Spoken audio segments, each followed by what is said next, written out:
Well, hello, everybody. It is nice to be popping in here with you today. As you're joining me, you are welcome to type your name and any questions you might have in the comments there. The way I usually do our live streams is I will deliver some content based on questions that were submitted in my online community, and then I'll create places of rest where I will read and respond to those of you that are showing up live. So to start, I'm just going to dive right into our first question. How do you know when you have become more secure in your attachment style, and what does it mean to date in a secure way?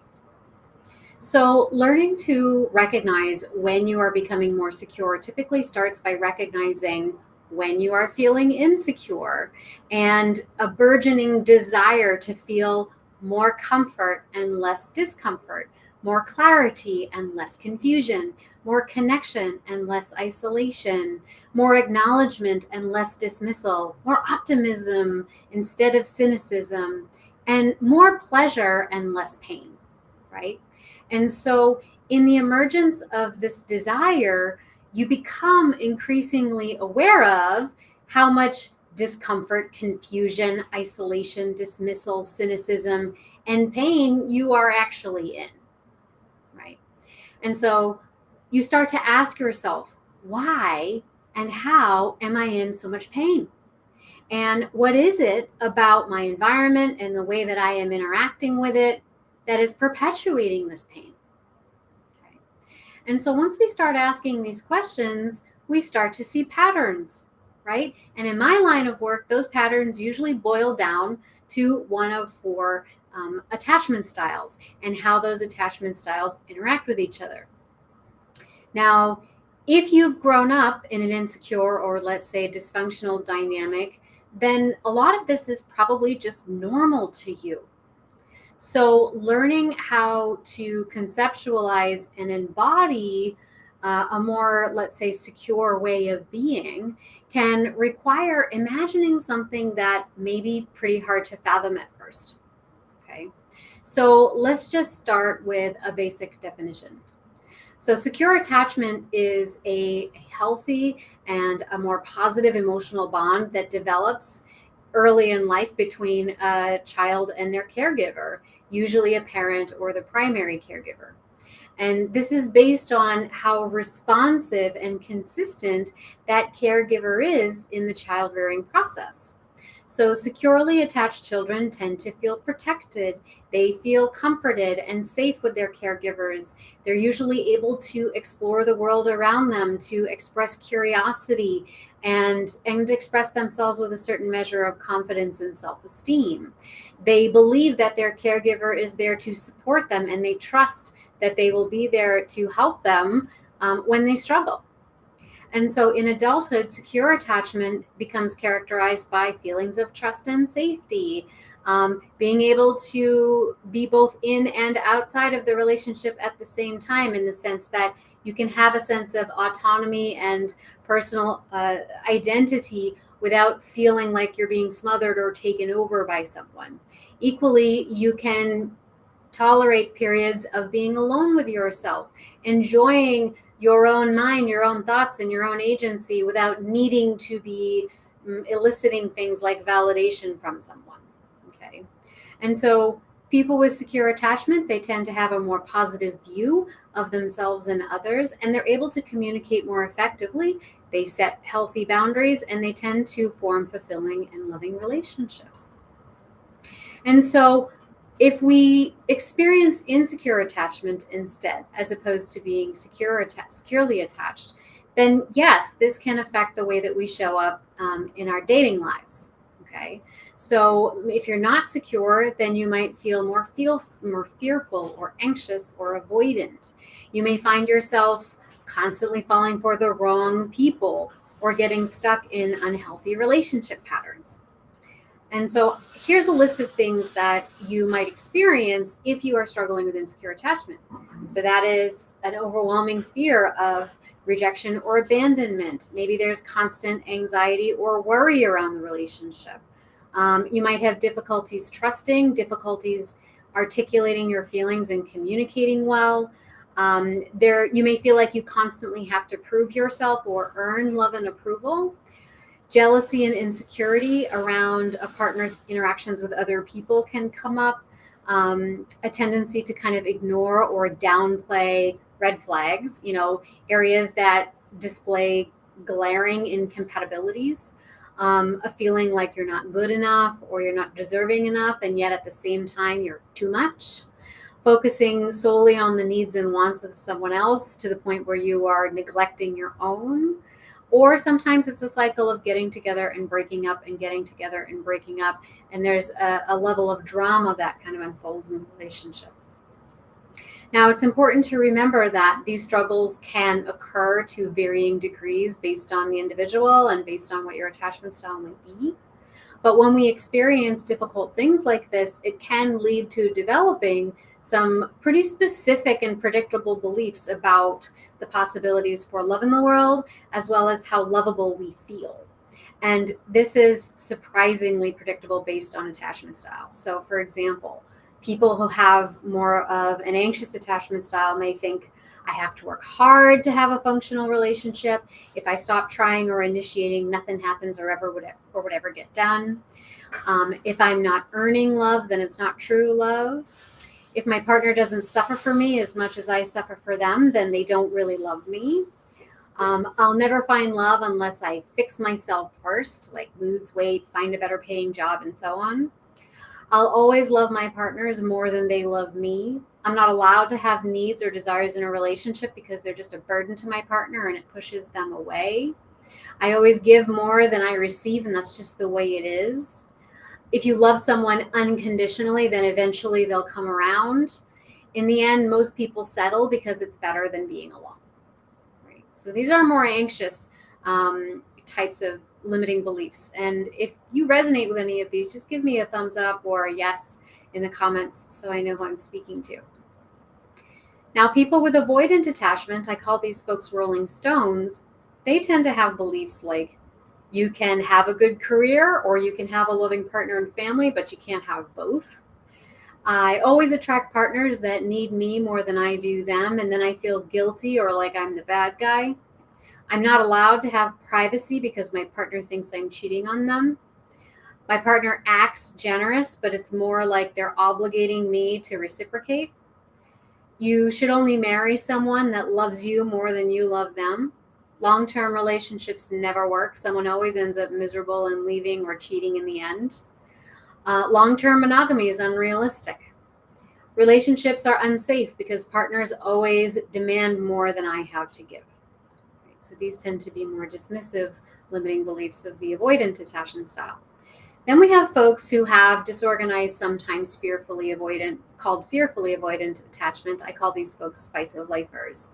And they tend to believe, I'll never find love because I'm too messed up. I can go from head over heels to finding my partner revolting from one day to the next. My partners always leave me because I take things too personally and they feel like they're walking on eggshells around me. If a partner's too nice, it's either because they're being fake or they feel guilty for having done something wrong. Relationships are power dynamics. If you're not on the top, you're on the bottom, and I'm a survivor. Relationships freak me out because I never know what's appropriate or inappropriate. I fall too fast and then I get scared and have to bail.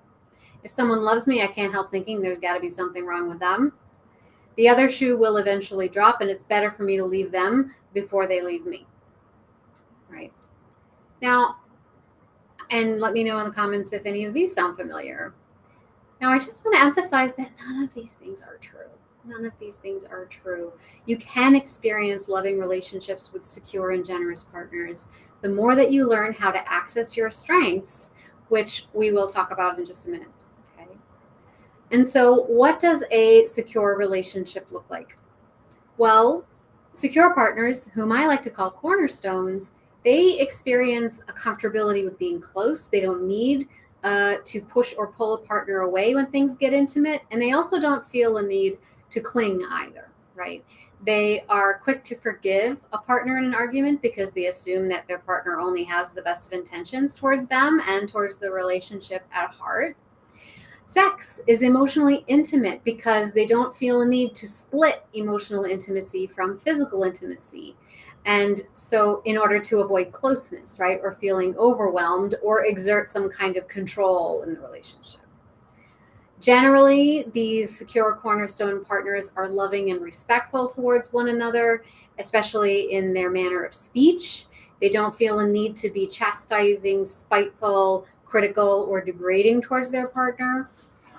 These partners are also secure in their ability to make changes in the relationship if need be. They believe in their own agency. They believe that it's not a predestined thing, that they can make changes and compromises to help ease the relationship if things are getting rough. They're not rigid in their ideas, and they are willing to compromise or reprioritize because they don't expect that one compromise means that they have to compromise every time. And when they compromise, they don't fully abandon themselves. Okay. So if you are a secure individual or you are dating one, you might hear them say things like, I find it easy to be affectionate with my partner. I'm generally satisfied with my romantic relationships. I don't feel a need to act out. I have little difficulty expressing my needs and my wants to a partner. I believe most people are essentially honest and dependable. I'm comfortable sharing my personal thoughts and feelings with my partner. An argument doesn't usually cause me to question the whole relationship. Sometimes people see me as boring because I create little drama in relationships. When I disagree, I'm comfortable expressing my opinions. When my partner is upset, I don't immediately assume it's because of something I did. I don't have an issue being friends with my ex. After all, I respect them and we have a lot in common. I don't think arguments mean the end of a relationship. Usually it's a chance to get to know each other better and deepen the intimacy. So it's really important here to realize that a secure relationship doesn't define secure attachment. Okay. A secure relationship is a manifestation of secure attachment, but feeling secure is an experience that you have within yourself. Okay. So signs that you are becoming more secure within yourself while you're dating might be that you are able to express your needs and feelings without a debilitating fear of rejection. You're able to make your own decisions without over prioritizing or minimizing the opinions of others. You're comfortable with your partner or other loved ones having separate interests, hobbies, and friends. You're able to tolerate periods of distance or disagreement without feeling threatened. You're able to communicate effectively and respectfully with your partner as well as other people. And you feel secure and confident in yourself without being overly dependent upon someone else's validation or affirmation of your self-worth. Okay. So to move from a more insecure position to a more secure position is not the same thing as eliminating all your insecurities. Okay. Secure people have anxieties and insecurities too. The difference is that they are not over-identified with the inflated meanings and the negative stories that insecure people tell themselves when their esteem is threatened, like all the limiting beliefs that we just discussed, right? So in an argument, for example, an insecure person might misinterpret or villainize the intentions of their partner. They may feel a negative self-story, feed a negative self-story to an exaggerated and kind of disproportionate degree. And so the inner monologue might sound something like, why can't they see how much they're hurting me? They must be intentionally trying to make me feel small and insignificant.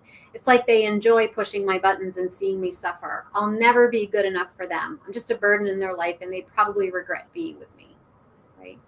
So these are distorted thoughts and they can intensify the insecurity and escalate a conflict, which leads to a breakdown in communication and certainly an emotional connection. Now, in contrast, in an argument, a secure person might take a step back and try to understand their partner's perspective before jumping to those big conclusions.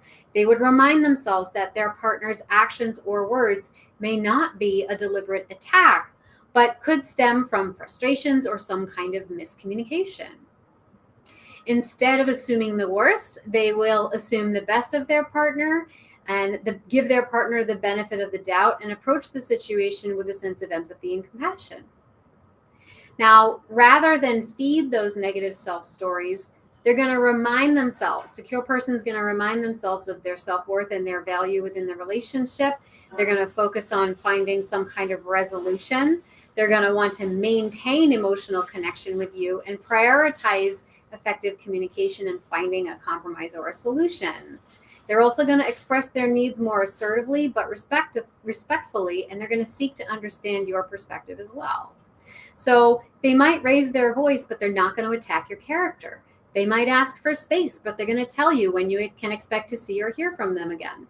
They might be angry with you in the moment, but they're not going to withdraw their love or threaten to leave you after every argument. And they're not going to ignore the argument or pretend like it never happened. Instead, they're going to seek repair and try to resolve the issue. Okay. So by fostering this climate of trust, understanding, and mutual support, a secure person can navigate those disagreements in a healthier and a more constructive way. Okay.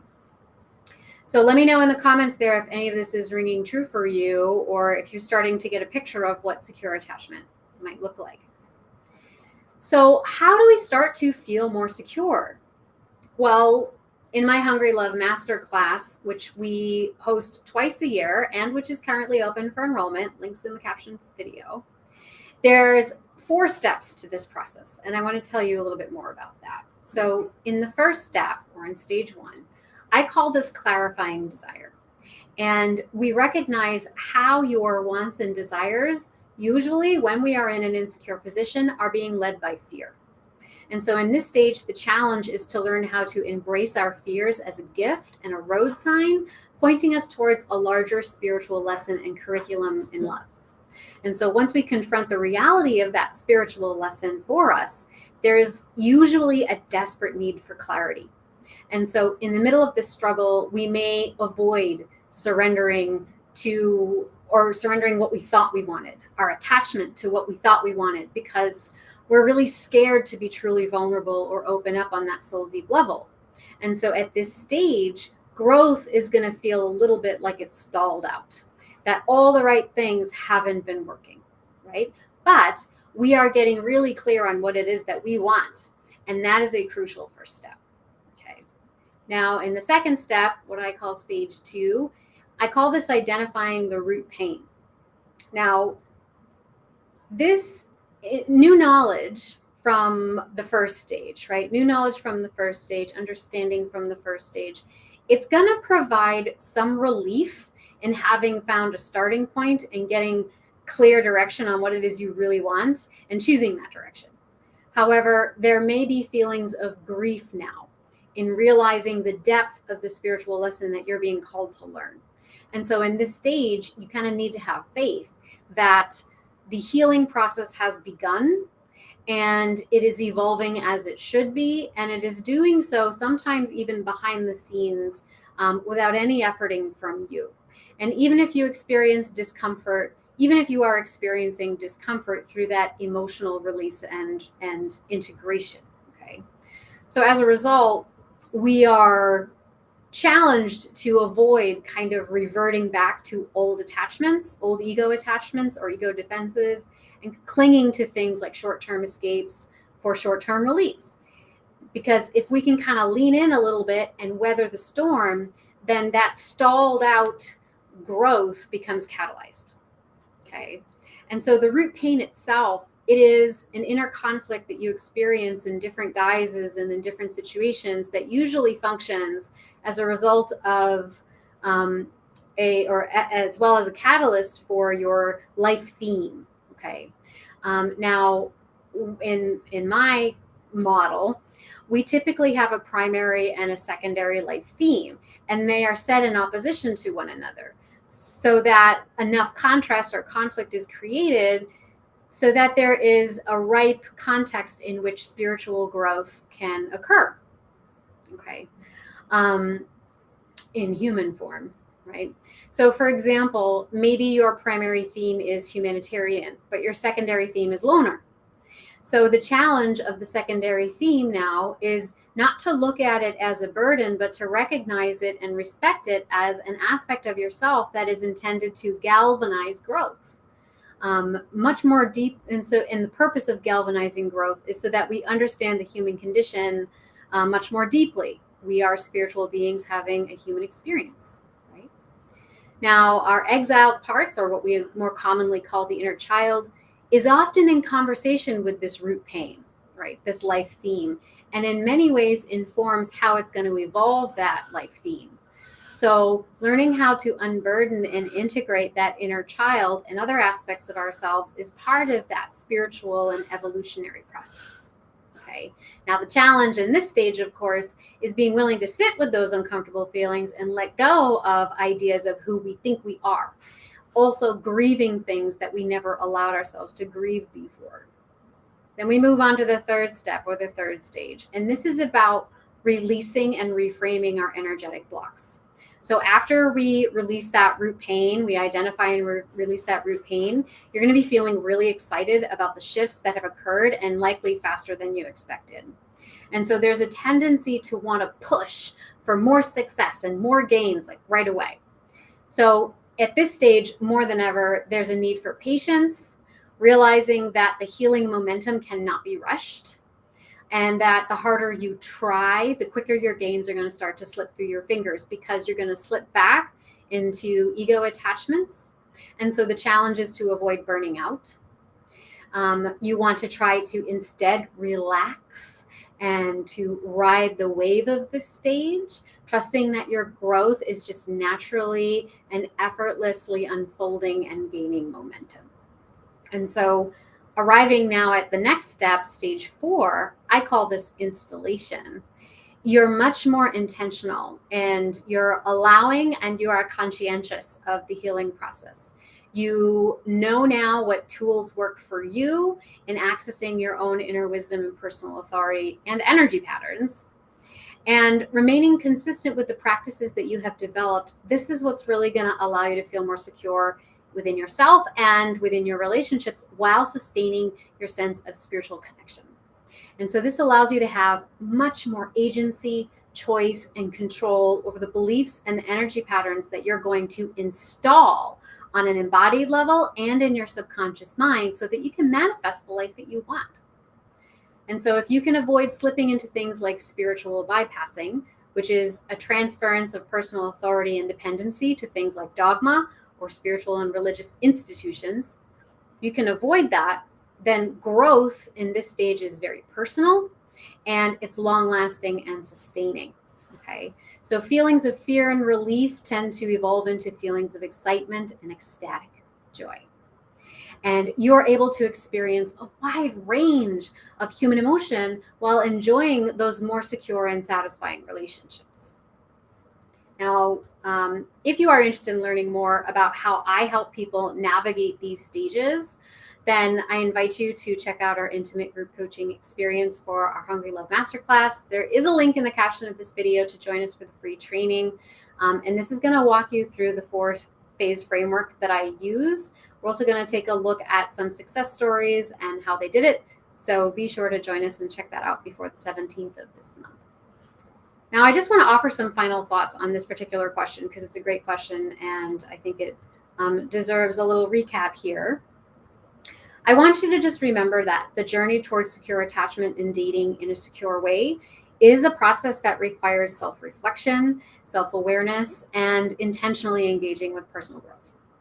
So it starts with recognizing that when you feel insecure, and it really means that you are having a genuine desire for more, right? More comfort, more clarity, more connection, and more fulfillment in your relationships.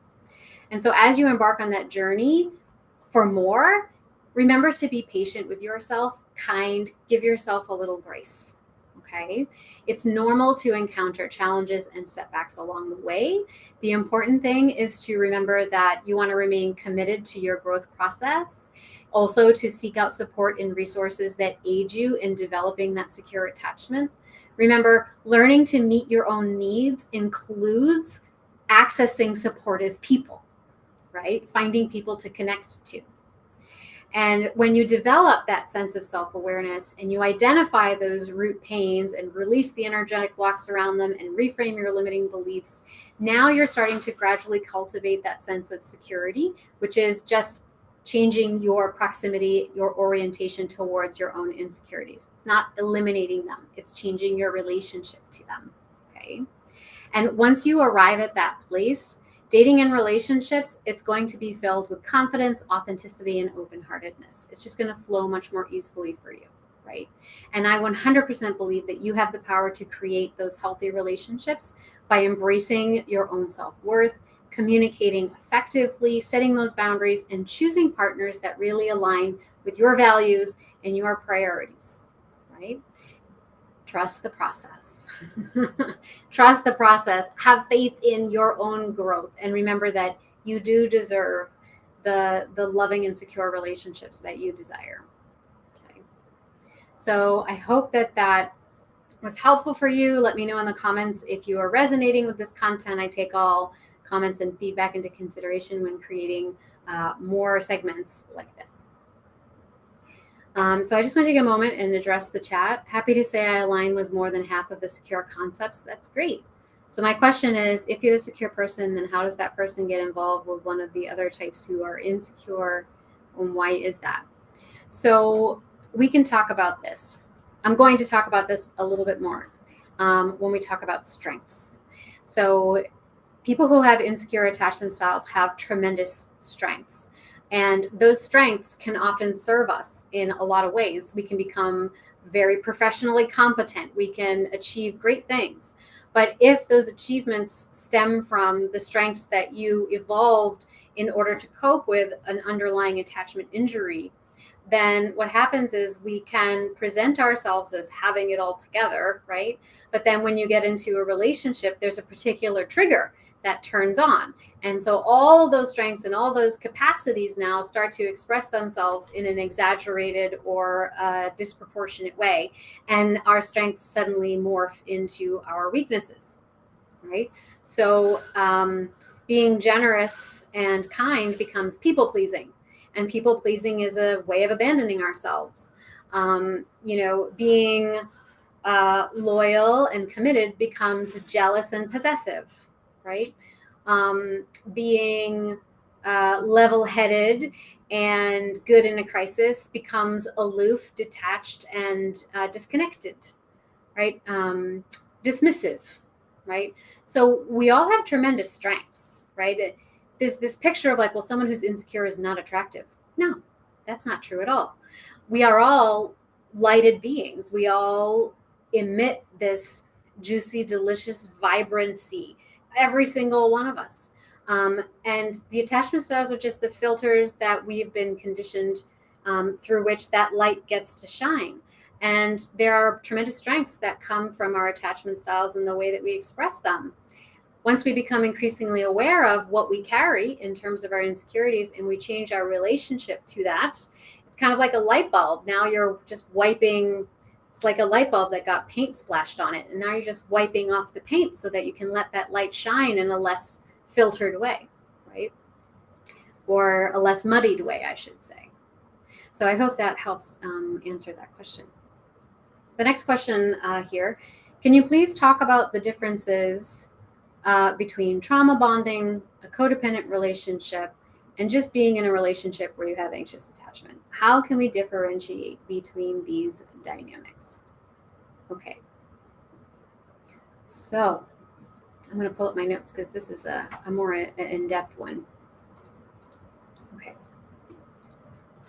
So I'll start by reading the question again. What are the differences between a trauma bond, a codependent relationship, and being in a relationship where you have anxious attachment? Okay. So let's call this segment Understanding the Differences Between a Trauma Bond, Codependency, and Attachment Styles. Okay. So when it comes to our romantic relationships, really understanding the complexities that come with them can be confusing. And how do we know if our partners are too dependent on us or not dependent enough? What is the difference between anxious attachment, avoidant attachment, or something like a trauma bond or codependency, right? So knowing the distinctions between these different elements can help us better understand individual needs within a relationship so that we can create those healthy and lasting bonds in our partnerships moving forward, right? So in this segment, I'm going to delve into some of these complexities, particularly around anxious attachment, trauma bonding, and codependency. We're going to take a look at the origins of these things, the underlying causes, and how they might manifest a bit differently. And so by breaking down this issue, we're really going to be looking at the intersections between these things so that we have a greater understanding of what behaviors might constitute a healthy pattern versus a pattern that may keep us stuck in a pattern of discomfort, unease, and a lack of safety, right? Okay. So let's talk about understanding the impact of anxious attachment on relationships first. So attachment theory really explains how an individual's early life experiences shape our adult attachment style. And there are 4 attachment styles. There's anxious, avoidant, disorganized, and secure. I call these folks open hearts, rolling stones, spice of lifers, and cornerstones. If you're interested in learning more about the different attachment styles, then I encourage you to check out a video on my YouTube channel. This one is called Attachment Styles, a Basic Overview. And so this one will go over each of the different attachment styles more in depth. Now, for today, we're just going to focus on anxious attachment because this was the one identified by our inquirer. So anxious attachment is really characterized by a fear of abandonment and a tendency to kind of cling tighter. People with this attachment style tend to really crave intimacy, but often feel insecure and constantly seek reassurance. They may feel invalidated or unsafe in a relationship if they perceive their partner to be emotionally dismissive or distant, and that can make them feel helpless. And so they respond by becoming more controlling in order to reestablish that connection or compensate for feeling powerless. And so as a result, the relationships may feel suffocating to their partners, it can cause conflicts, and it can tend to drive people away at times. Now, in essence, anxious attachment is a coping mechanism that we learn to respond to early attachment injuries. And so when we experience things like inconsistency, rejection, or abandonment in our early relationships, it can leave us feeling unsafe and insecure. And so we may learn to be really vigilant in looking for signs of rejection or abandonment and develop strategies to pursue closeness and avoid that rejection. And so when these coping strategies become consistent and frequent enough that they impact our worldview and our perceptions, inspiring us towards a particular frequency of attitude and behavior, then they are adopted in many instances as identity traits, and they become recognizable as an attachment style. But this also includes strengths, right? So our anxious partners, they might be very sensitive and attentive to someone's feelings. Therefore, they have a high level of empathy and emotional intelligence. They are very aware of the overall emotional temperature of a relationship, so they can make adjustments as needed. They're willing to work on their problems together, so they're highly motivated and inspired. And as such, they can be very strong communicators. But with that, they may need to struggle. They may need to balance that struggle with healthy boundaries, right? So this empathy, this understanding, this emotional intelligence can sometimes inspire them to abandon their own needs, boundaries, and priorities because they understand so well the experience of the other, right? So it's important to realize that those strengths, however, served them. They have them because they served them, and they got them the things that they needed in their contexts, right? So we don't want to throw out all the gifts that we've been given or that we've cultivated over time relevant to our attachment impulses, right? It's not all bad. What we want to do is we want to change our relationship to those strengths so that we're utilizing them to our highest good and our highest purpose, right? That they're not taking us over in the extreme, and then we're relying too heavily on those coping mechanisms to define who we are, okay? So in other words, generally speaking, a child who grows up with consistent love and validation from their parents or caregivers tend to be more secure, while a child who grows up in unpredictable, chaotic environments or persistently dismissive environments or persistently enmeshed or kind of mergy, dysfunctional environments can develop an insecure attachment style, anxious, avoidant, or disorganized, okay? But I just want to emphasize that all of these attachment styles are usually coping with the same wound, which is fundamentally not feeling safe, which leads to emotional confusion and immaturity, while navigating relationships through the lens of survival concerns, which means we're constantly keeping score and scrambling for control. Okay. All attachment styles do that. All insecure attachment styles do that. Now, we have been focusing primarily on anxious attachment. If you want to learn more about anxious attachment specifically, I do have a positively worded video, 6 signs of an anxious partner and 6 tips to embrace it. So we talk a lot more about the anxious strengths and how we can show up as generous partners to our relationships and encourage those strengths in our lovely, open-hearted, anxious partners. Okay. So let's examine the overlaps between anxious attachment, trauma bonding, and codependency. So let's talk about trauma bonding first. So trauma bonding is a broad term that refers to a specific pattern of relating to people. And it's often a reenactment of those early attachment injuries or traumas, where we repeat similar dynamics that we experienced in the past with current partners. And this is because this is for several reasons, one of which is there's a powerful physiological component in which our nervous system has come to associate a degree of stress and adrenaline with affection, love, arousal, and familiarity. And so there's, add to that, there is an emotional and psychological component in which the inner child, let's say, may be trying to relive in order to revise old and painful ways of relating, right?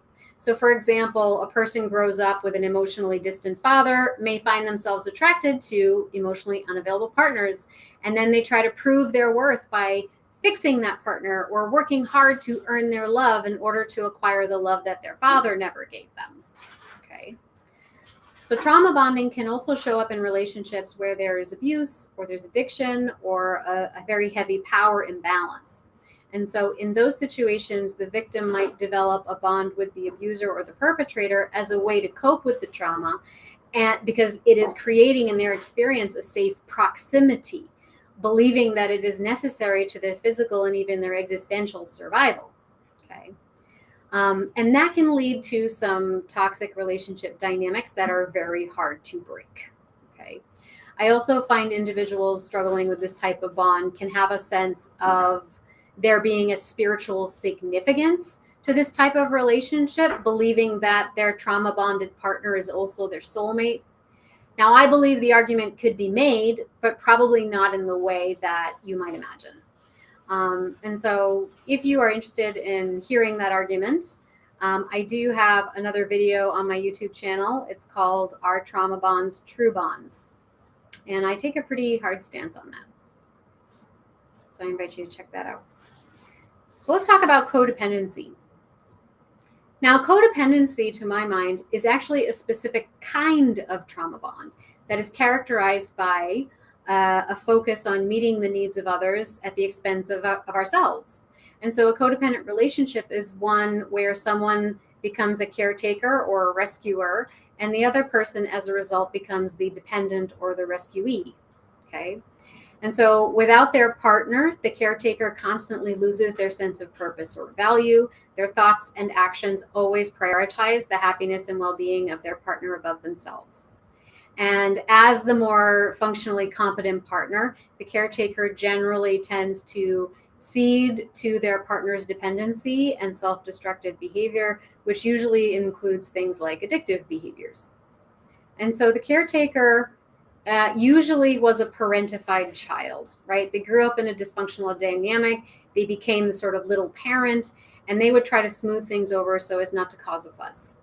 Now, the dependent partner is usually plagued with feelings of low self-esteem, anxiety about failure, self-doubt, guilt, remorse, things like that, and yet at the same time, resentment. And so this person is the child who absorbed the family's dysfunction during their childhood, and now they are reproducing it in their adulthood. So an example of a codependent relationship would be an alcoholic partner who's codependent on their spouse and the loving spouse who takes care of them while disregarding their own needs in order to prioritize the partner. So for example, I'm just going to pull these names out of a hat, Jane and John. So Jane had been married to John for 10 years, and Jane had grown up in an alcoholic home with an emotionally unavailable mother. So she was the responsible child who learned to take care of her parents while never really feeling seen or valued for who she was. And so as a result, she was used to putting other people before herself and not realizing that she was doing it. Now, John had been an alcoholic himself for 7 years, and Jane felt responsible for getting him sober. And so she would do anything to make sure that he didn't drink. And she would keep his addiction a secret from their friends and family. And when John was drinking, she would take care of him in every sense, physically, emotionally, and financially. And so in essence, there was, in this situation, Jane became the codependent partner who had developed an attachment issue due to her childhood trauma. And John is the dependent partner whose addiction perpetuated the wounds from his childhood. Right? And so this type of relationship, it can be a pattern that's hard to break. It requires a lot of self-awareness and understanding of your own history, and usually seeking some kind of objective and outside help, whether it's therapy, counseling, coaching, that kind of thing, sponsorship. Now, one thing I just want to emphasize that both partners, the caretaker and the dependent, are preoccupied with being physically and emotionally close to someone because they consider that person essential to satisfying their needs in some way. Their identity is tied up in being connected to and attached to that person.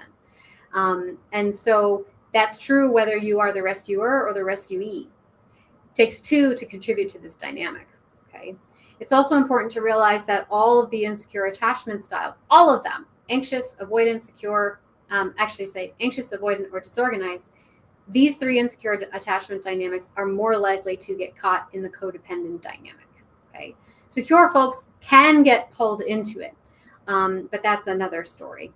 I want to share another video recommendation for you if this is something that resonates with you or you want to learn more about how different attachment styles can be expressed through codependency. I have a video, Attachment and Codependency, The Radical Truth, and it walks you through a few case examples for understanding how someone can be avoidant and codependent, how someone can be anxious and codependent. So you should check that out. Okay, so I want to offer some final thoughts on this particular question, which was a big one. So for individuals struggling with insecure attachment, navigating relationships can be kind of a challenging task. However, recognizing and identifying the ways that we work with our attachment styles can lead to these more fulfilling relationships. And that requires developing self-awareness and understanding the root causes of our attachment anxiety, such as early experiences of trauma. And so practicing communication skills, setting our boundaries, and seeking some objective help can also help us in that journey to feeling more secure, and also taking those proactive steps, right? Now, ultimately, while insecure attachment, trauma bonding, and codependency do have similarities and they do overlap, understanding some of the qualitative differences between them can be helpful. So relationships built on these patterns of behavior, it's helpful to identify them and address them. So just to go over that one more time. Attachment styles are a fundamental orientation towards the world. It is the way that we see and perceive the possibilities of love in our lives and in the world in general. Okay, it is a frequency of response from the nervous system to either reach for a connection or pull away based on what is safest in that moment for getting you what you need to survive. Okay, now a trauma bond is usually a way of relating that stems back to early attachment injuries. Okay. Codependency is a flavor of trauma bond that evolves. Okay. There are other flavors. Codependency is one flavor of a trauma bond that emerges based on early attachment injuries. Okay.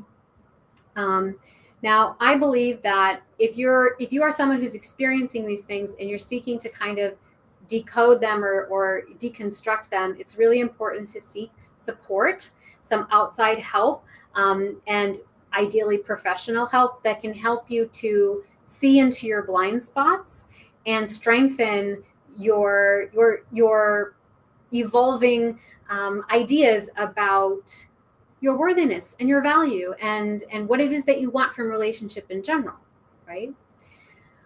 And so if you found any of this helpful, I would love it if you would type a comment there in the chat letting me know. Again, I take all comments and reflections into consideration when creating more content like this. And if you're interested in learning more about my 4-part framework for how we deconstruct these things, again, check out a link in the caption of this video. We have a training coming up, introductory training coming up, live training for healing hungry love. And in this training, I'm going to share my 4-part psychospiritual framework for working with our hunger, our attachment hunger, as I call it. Okay. We're going to look at some success stories, and we're going to explore what are those 4 steps to start feeling more secure in love. So with that, I'm just going to take a pause, and I want to acknowledge our chat box here. I am insecure from slight anxious attachment and severe betrayal trauma. I've healed mostly, and the last frontier is in relationship. I've met a fearful avoidant who appeared secure. It takes time. Yeah, I mean, these things don't appear right away. They can, but not always. He appeared secure for 4 months until he abruptly ended things as we were growing emotionally closer. Well, okay, so the thing is, your attachment system turns on at between 3 to 6 months, and it takes about 6 months to retrain your nervous system. So what happens is you meet someone in the beginning, and avoidant folks, just like anxious folks, want love. They want connection. They love that euphoric feeling. Who wouldn't? But what happens is around the 3 to 6 month mark, it starts to get serious. It starts to be a thing. And now, and or maybe, it starts getting really good. And then what happens is all of those attachment narratives that we talked about earlier turn on. And it's like, oh, this can't feel too comfortable, because when I allow myself to relax, that's when things go wrong, right? Or this person's starting to get really close and intimate, and that's as close as I want them to get. Because all the way up until that point, you were getting to know each other, which means there's a degree of distance that exists between you. I'm getting to know you, getting to know you, getting to know you, getting to know you, getting to know you. Oh, I really know you now. I have a sense of really having a sense of who you are. 4 months, 3, 4, 5, 6 months, right? And now this person's like, oh, well, now you might see things about me that I don't want you to see. Or, oh, now you're like in my life more often and more frequently than I really want. And what I really wanted was that. I don't want this, right? And so I tend to believe a relationship doesn't really start until you've gotten over that initial hump, right? This is all just fun and games. You may be exclusive and you may be committed, but it's all just fun and games until about 6 months in. Like, that's my opinion. And sometimes people get to that point, and then it flourishes and it grows. Then we choose each other. There's usually a moment where you choose each other again, and then that's when it really begins to flourish, right? And anytime I say that, I always get like 100 comments. Well, I met my partner and we knew within 3 weeks, and we've been married 25 years. Wonderful. So you got over the hump and it worked out for you. Great. It's like so good to hear those stories. But oftentimes for folks that haven't had that experience of loving relationships and have a lot of self-doubt and have a lot of ambivalence and have a lot of questioning how they feel, and they're not knowing how they feel because they've been trained out of being connected to themselves.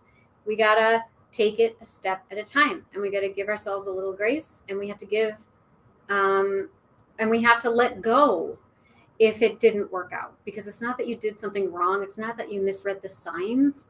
It's just that you arrived at a new level of evolving relationship, of evolving intimacy, and now both of you have to choose each other again.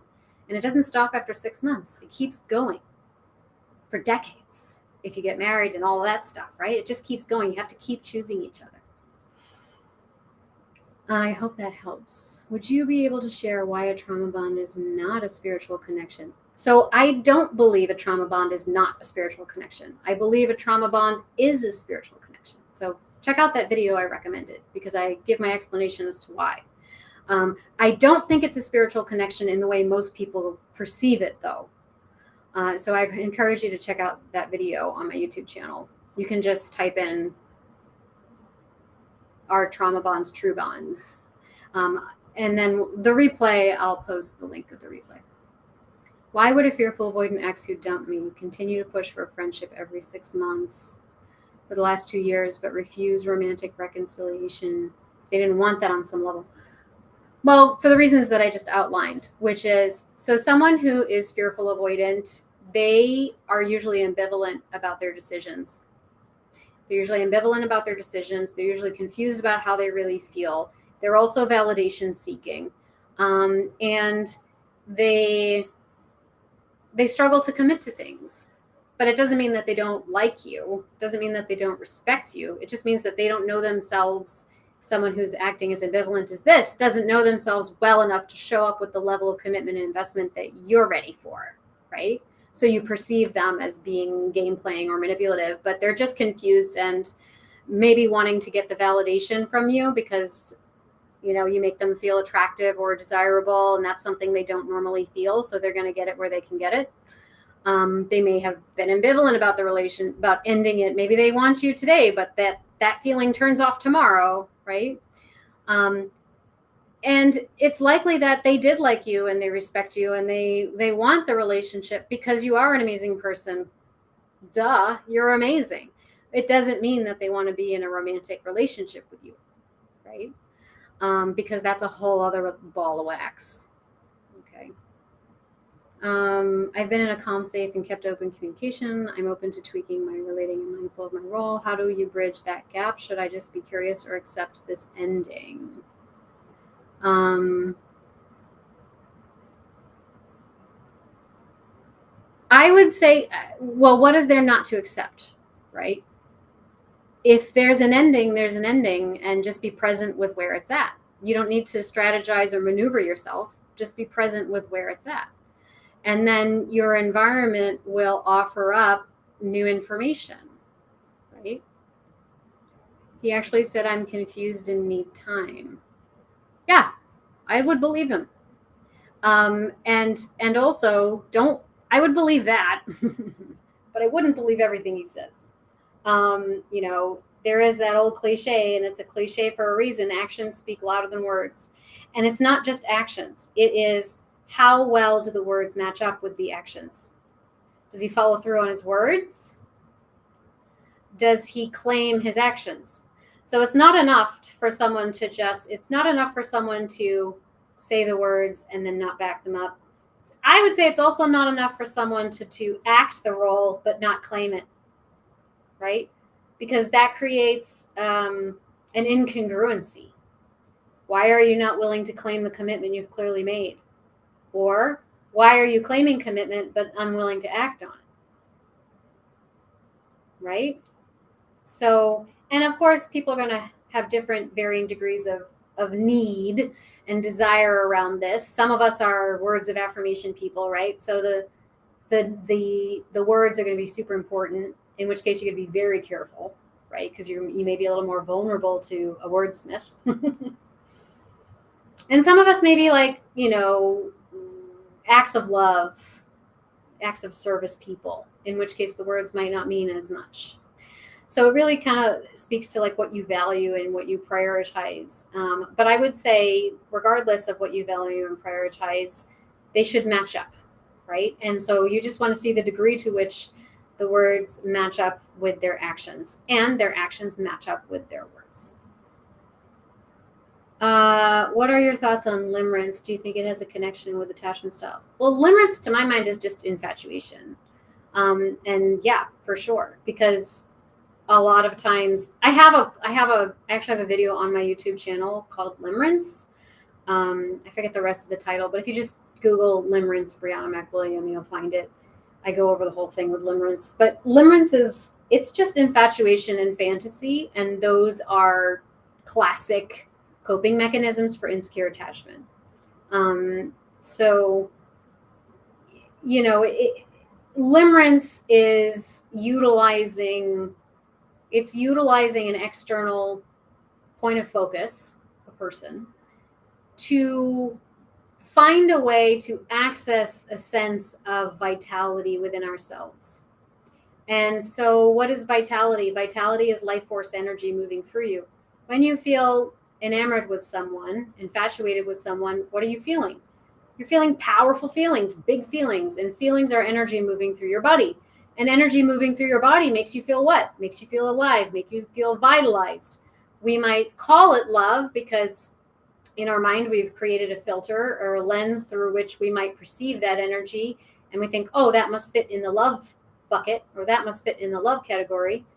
But I would say the more conscientious you become, the more discerning you are in understanding the subtleties of the energy moving through your body. So you can recognize if this is a fantasy and infatuation that is serving me in a deeper way, which means that it might be of service to me to explore what is that deeper thing I'm asking for right now by or distracting myself from by being preoccupied with that person. Is there something I'm distracting myself from going on in here, right? Form of objectification for self-serving gain. That's a critical way of looking at it. Sounds like you have a strong inner critic. It is. Let's look at this in a kinder way. Limerence is a way of feeding an undernourished inner child. It is a way of feeding an undernourished inner child. And if we're concerned about our limerence impacting others, then we are probably also concerned about how much space we take up. We have an underlying narrative about being a burden. We have an underlying narrative about being powerful and that our power negatively affects people. So we have to keep ourselves small to maintain our relationships, right? So revisit the idea that it's a form of objectification for self-serving gain. That's one way of saying it. I'd say it's a critical way of saying it. Another way of saying it is it's an inner child seeking nourishment.